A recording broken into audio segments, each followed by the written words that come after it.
Hey everybody, this is Jason Pannone, Head of Reference and Cultural Assets Manager here at the East Hartford Public Library. You may be wondering why I'm wearing this crazy hat today, and that's because I'm starting a new series called Raiders of the Lost Archives, and this is the closest thing I could find to an Indiana Jones fedora. So, I've been going through our archives the last few days and going through all our storage boxes and unpacking things and seeing what we have, and I found some cool stuff that I wanted to share with you. First up, I found a lot of these old issues of the Connecticut Quarterly and the Connecticut Magazine. Most of these were published in the late 19th century, early 20th century, so there's a lot of good historical information in here, not just about Connecticut, but also about New England. Lots of stuff in genealogy, old-timers' recollections, stuff going back to War of 1812. Really, really hard to find stuff that should be not real easy to find today. I did actually find in one of them that there were some Native American tales that had been preserved, and a few about the Podunks, who were the tribe that lived here in East Hartford. We don't know very much about the Podunks. They were wiped out pretty quickly by disease, King Philip's War. I think the last full-blooded Podunk was recorded in 1760, so they were unfortunately decimated very early. They were a very small tribe, and there's never been much archaeological evidence found about them. What has been found was mostly from farmers and such, was dug up. They said, oh, cool, I found some artifacts, but it's been lost. This was done long before there was such a thing as archaeology, so we don't know very much. The other thing is that these stories are recorded in a very 19th century way that is not very flattering to the Native Americans. It's unfortunate, but that's the reality of how people saw it back then. So the challenge is to read through it, sift out the garbage, and say, hey, here's a little bit about the history that fills out a little bit more about what we know about the Podunks. So that was kind of cool. Lots of great stuff in here.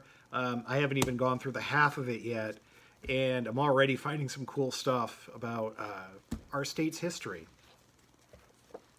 The next thing I want to show you is some jewelry. These are pins and actually buttons that were made for the Bicentennial. And they show the fleur-de-lis, and they have Rochambeau's name on it.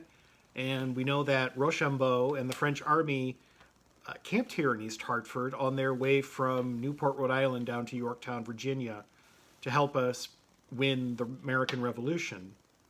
The other thing included is a bicentennial pin. I remember this image well from when I was a little boy, and the bicentennial happened in 1976. It's super cool to see this. It brings back a lot of memories for me. Next thing I found is a photograph in a file of stuff relating to the Civil War. This photograph was printed in the East Hartford Gazette on May 21st, 1964. There's no date on it. The Gazette notes that they were not able to find a date. But these are all the Civil War veterans who were still alive in East Hartford around the turn of the 20th century. I don't have a year on it. My guess could be 1880s, 1890s, maybe even the 1900s. But if you want, I can scan this, and anybody who's interested wants to take a look at it, just let me know, and I'll send it off to you. Maybe you can find a relation, or you're a Civil War buff and know more about it. I'd be very curious to know anything about these gentlemen. Next thing I've got for you is legislature that was introduced into the state of Connecticut's House of Representatives in 1929.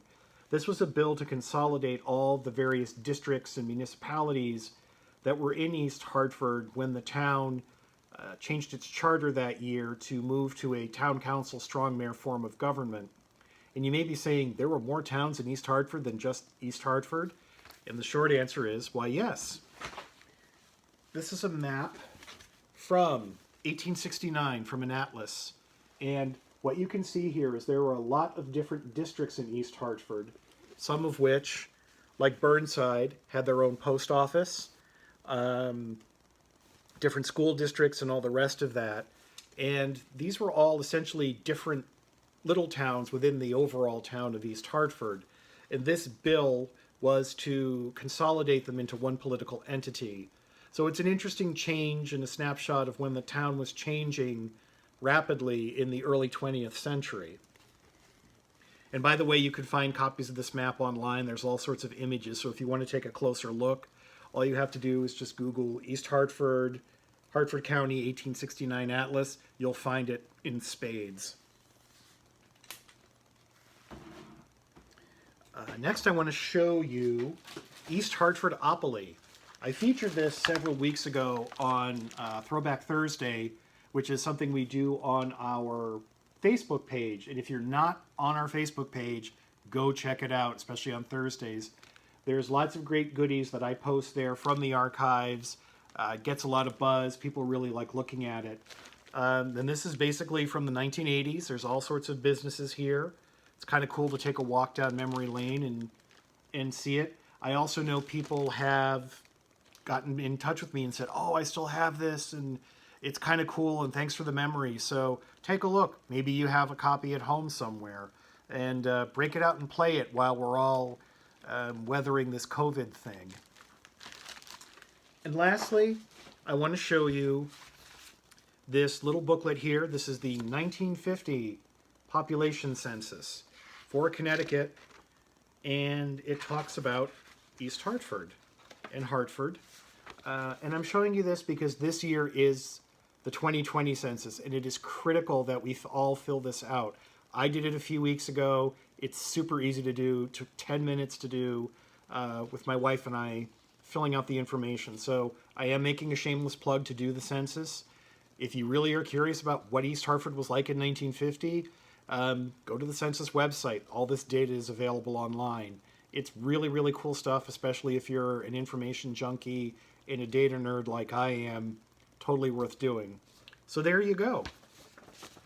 That's my episode today of Raiders of the Lost Archive. As always, thanks for stopping by. Make sure to keep your hands clean, wash them often, practice safe social distancing, fill out your census form, and be well until we see you next time. Have a great day. Bye.